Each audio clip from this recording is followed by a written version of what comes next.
Allahu Akbar, Allahu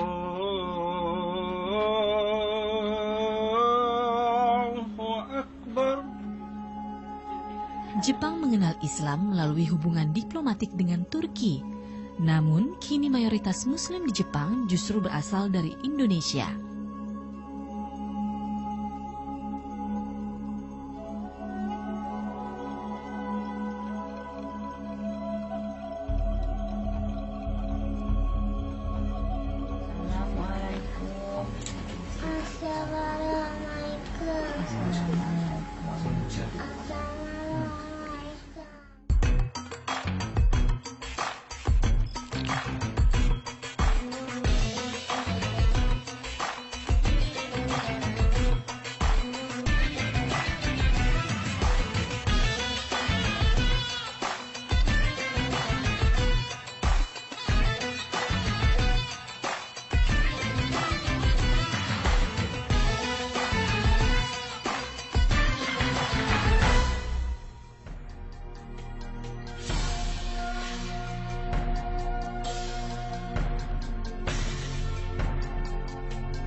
Elok, tenang.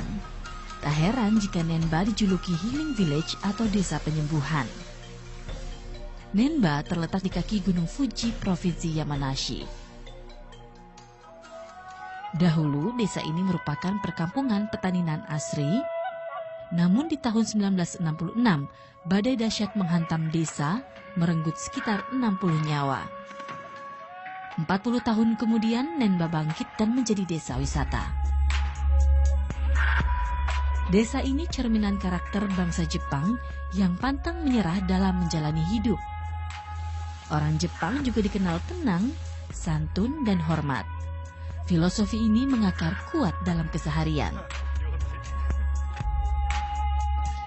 Termasuk saat chanoyu atau upacara minum teh.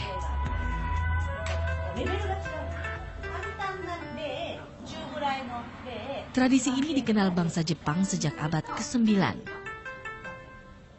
Yang mempopulerkannya adalah para bangsawan dan pendeta Buddha Zen. Awalnya, chanoyu merupakan bagian dari meditasi yang kemudian berkembang menjadi tradisi untuk menghormati tamu.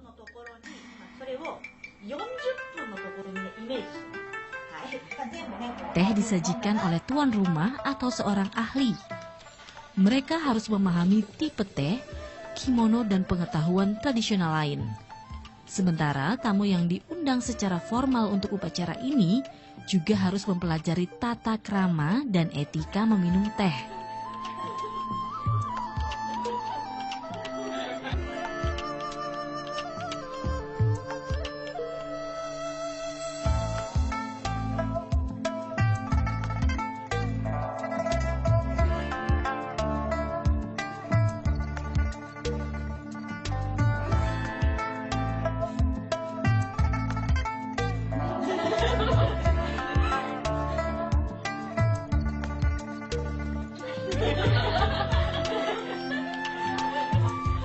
Kaya budaya dan tradisi.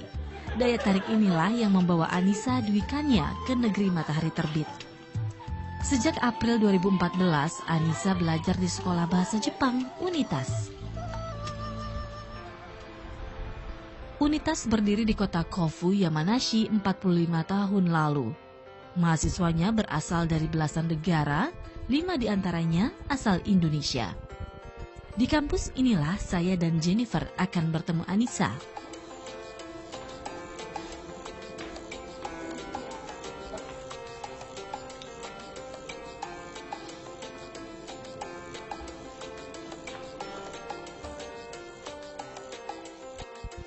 Sebelum hijrah ke Yamanashi, Anissa kuliah di Fakultas Ilmu Komunikasi Unpad Bandung.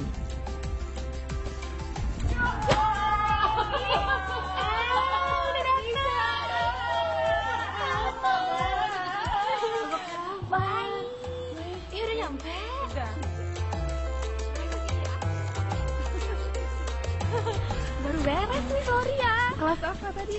Tadi ada kelas kayak tradisional Jepang gitu. Kita bikin ocha. Yang bikin bukan kita sih, cuman kita tahu tata caranya gimana buat minum ocha. Upacara gitu. Upacara. Ih, seru banget. Makan kue. Heeh.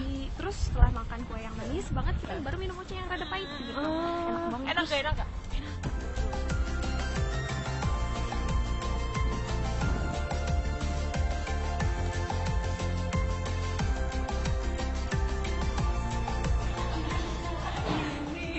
Anissa tinggal dekat kampus Unitas sekitar 5 menit berjalan kaki.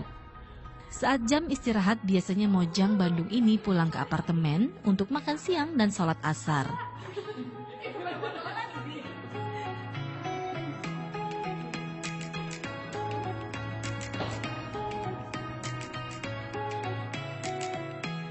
Di Manasyi tak ada masjid. Sebagai pengingat waktu salat dan penunjuk arah kiblat, Anissa mengandalkan aplikasi khusus di ponsel. Selain rumah ibadah, kendala lain yang dihadapi Muslim Manasyi adalah makanan halal.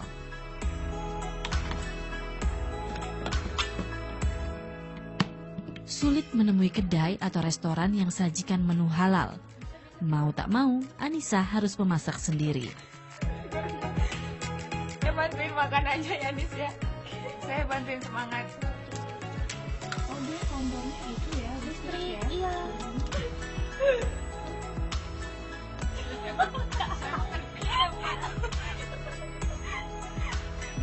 10 menit cepet waktu.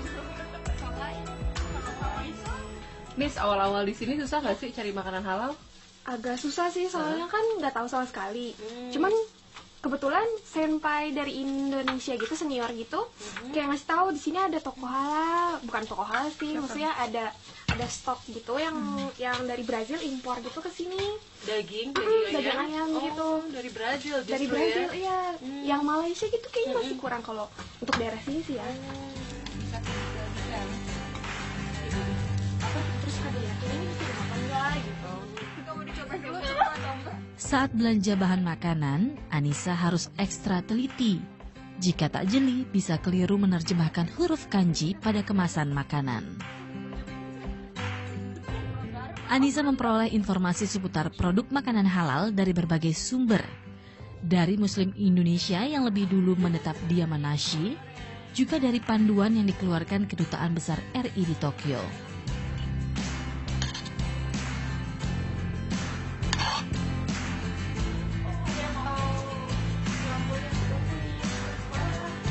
Kadang-kadang kalau lagi gini kan anaknya sok gitu ya. Udah sih, baju udah enak. Boleh. Iya lumayan daripada sepi.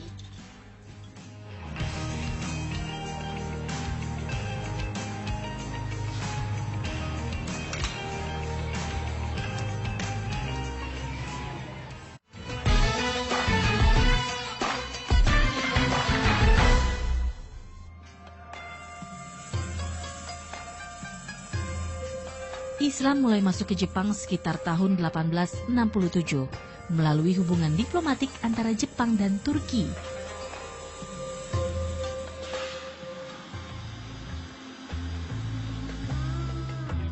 Penyebaran Islam kian meluas tahun 1980-an, seiring membaiknya perekonomian Jepang. Kala itu, para buruh dari Pakistan, Iran, dan negara lainnya berdatangan. Saat ini, populasi Muslim di Jepang sekitar 100.000 orang, atau di bawah 0,1% dari total penduduk. Mayoritas adalah migran. Sisanya orang Jepang asli yang menjadi mu'alaf. Allahu Akbar, Allahu Akbar. Allahu Akbar, Allahu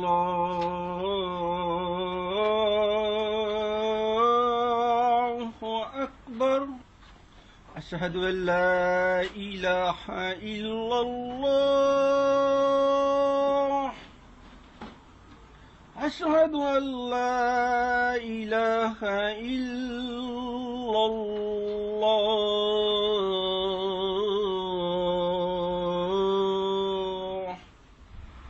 Asyhadu anna Muhammadar Rasulullah. Setiap hari jumlah Muslim di Jepang bertambah. Kebutuhan akan produk pangan halal juga terus meningkat. namun ketersediaannya masih terbatas.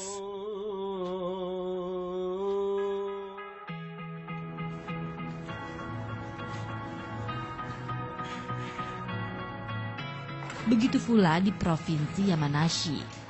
Toko atau supermarket yang menjual produk halal hanya ada di kota-kota tertentu. Salah satunya minimarket Mito Mito di kota Kofu.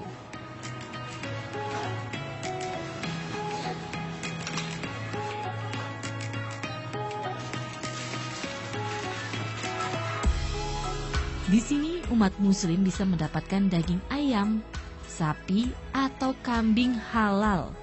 Ragam daging ini diimpor dari Thailand dan Australia. Sertifikat halalnya juga diperoleh dari kedua negara itu. Mito Mito beroperasi sejak 20 tahun lalu, namun baru menyediakan produk halal beberapa tahun terakhir. Dalam 1 bulan, minimarket ini bisa menjual sekitar 3 ton daging halal.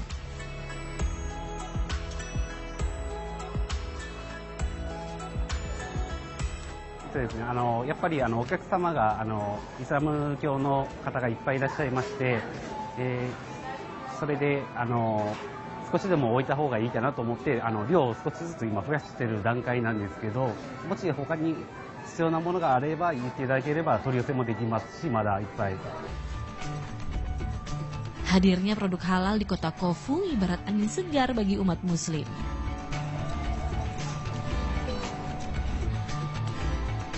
Minimarket Mito Mito juga jadi tujuan Maya Yuliandri atau Uli. Setiap minggu ia rutin membeli daging halal di sini. Uli termasuk satu dari segelintir orang Indonesia yang menetap di Yamanashi. Ia menikahi Yuta Yamadera, pria asli Jepang 6 tahun lalu. Hari ini Uli dan Yuta mengundang saya ke rumah mereka. Kami sepakat bertemu di depan minimarket.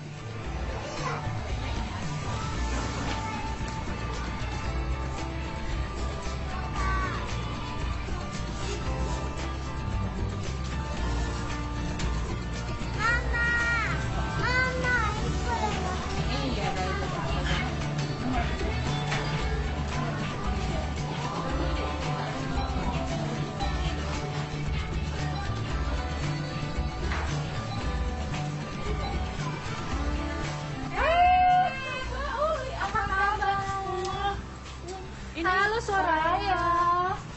Apa kabar? How are you? Oh, Aiko Bobo. Belanja? Iya nih. Ayam kebetulan kan di sini yang ada halal. Oh, Jadi beli untuk stok di rumah. iya tok bro. Iya, Cuma ada di sini. cuman ada di sini. Oh, yang dekat dari rumah ya. Iya. Jadi sekarang kita langsung ke sana, rumah Mbak Uli. Oh, boleh. Kalian nanti kita masak ini ya. Ah iya, Ya. kita masak-masak. Let's go. Soraya. Allah Subhanahu wa Ta'ala memerintahkan manusia agar mengonsumsi makanan halal dan baik bagi tubuh. Halal zatnya, cara memperolehnya, serta prosesnya. Inilah yang menjadi pedoman Uli. Berbagai cara ia lakukan demi memperoleh bahan makanan halal. Dulu, Uli rajin memesan dari toko online di Tokyo.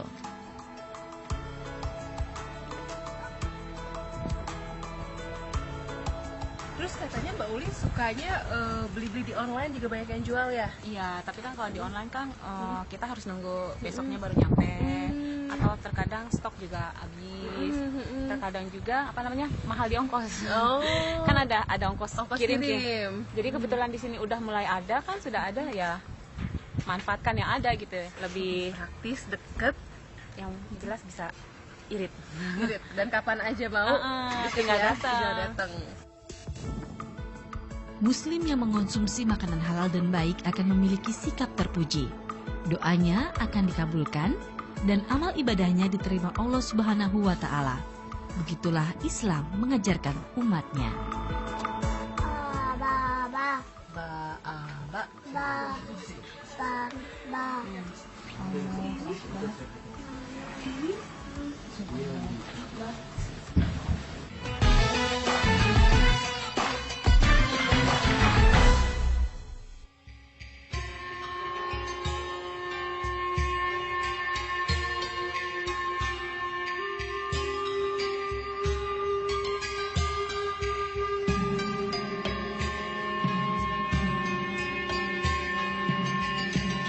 Negeri matahari terbit, rumah bagi sekitar 126 juta jiwa.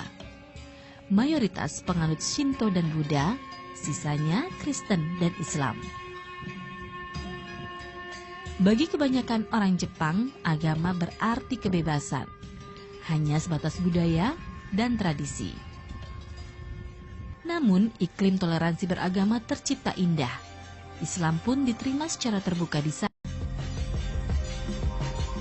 Islam berkembang di negeri Sakura melalui dakwah dan pernikahan.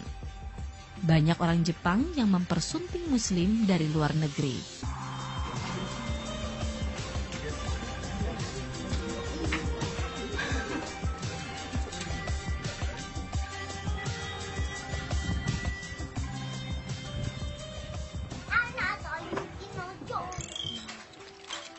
Yuta Yamadera contohnya. Ia menjadi mualaf karena menikah dengan Uli, Muslim asal Indonesia.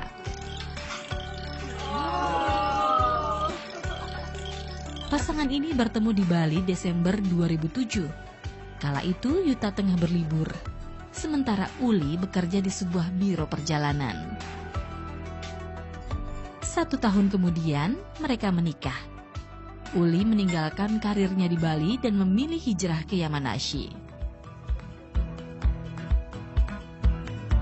Berasal dari dua budaya dan agama, baik Uli maupun Yuta harus melewati proses adaptasi. Perlahan-lahan Uli memperkenalkan Islam. Tak menggurui, namun lebih banyak memberi contoh lewat perilaku. Ia juga berbagi pengetahuan seputar Islam pada sang suami. Yuta juga rajin berdiskusi tentang Islam dengan tetangga mereka sesama Muslim, juga ulama di Masjid Turki yang ada di Tokyo. Satu hal yang membuat Uli sangat tersentuh, saat Soraya lahir, Yuta lah yang mengumandangkan azan dan iqomat.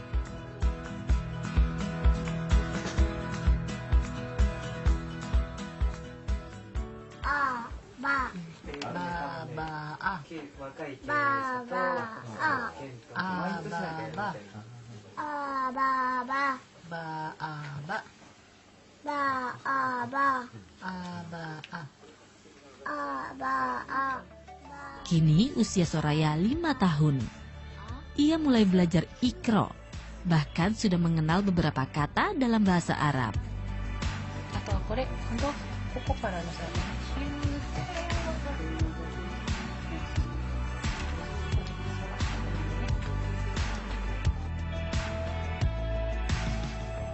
Uli juga membiasakan Soraya salat sejak kecil.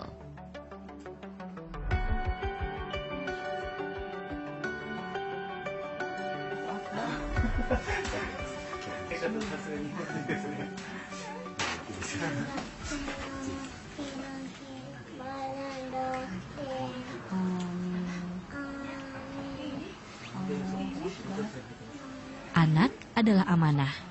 Mendidik mereka untuk salat merupakan kewajiban orang tua. Dan kelak orang tua akan dimintai pertanggungan jawabannya.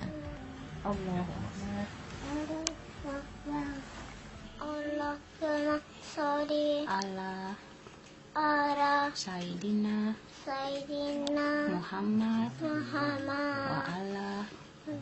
wa ala Ali Sayyidina Muhammad. Assalamualaikum.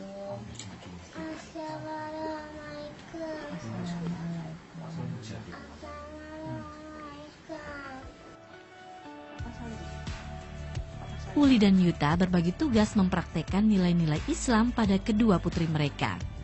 Karena di Yamanashi tak ada masjid atau taman pendidikan Al-Quran.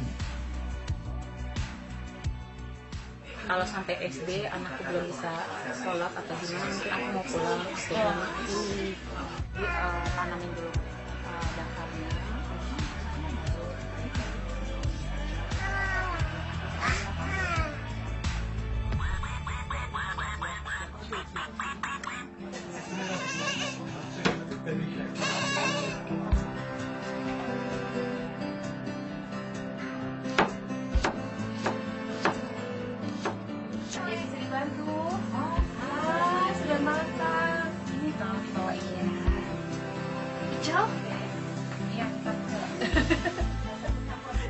Di awal pernikahan, Uli tinggal bersama orang tua Yuta.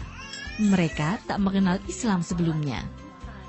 Uli harus siap menjawab segala pertanyaan seputar Islam, termasuk memberi pengertian tentang makanan halal.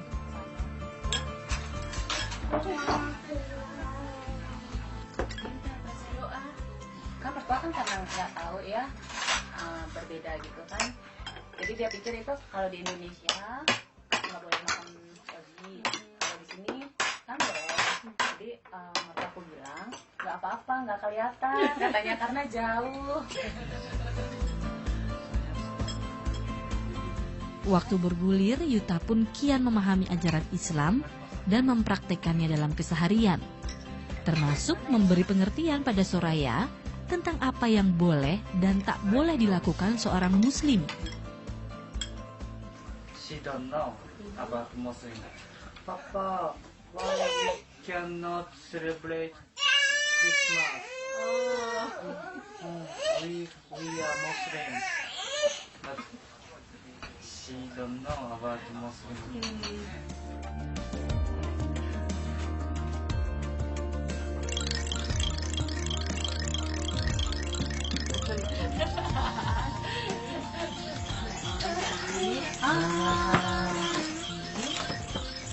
Untuk Soraya sama-sama. Dari Uli, Yuta mengenal Islam. Dan dari mereka, saya belajar pentingnya peran keluarga sebagai madrasah iman. Surga kecil yang mampu mencetak generasi Muslim berakhlak baik. Penerus yang kelak menjaga agama Allah di muka bumi.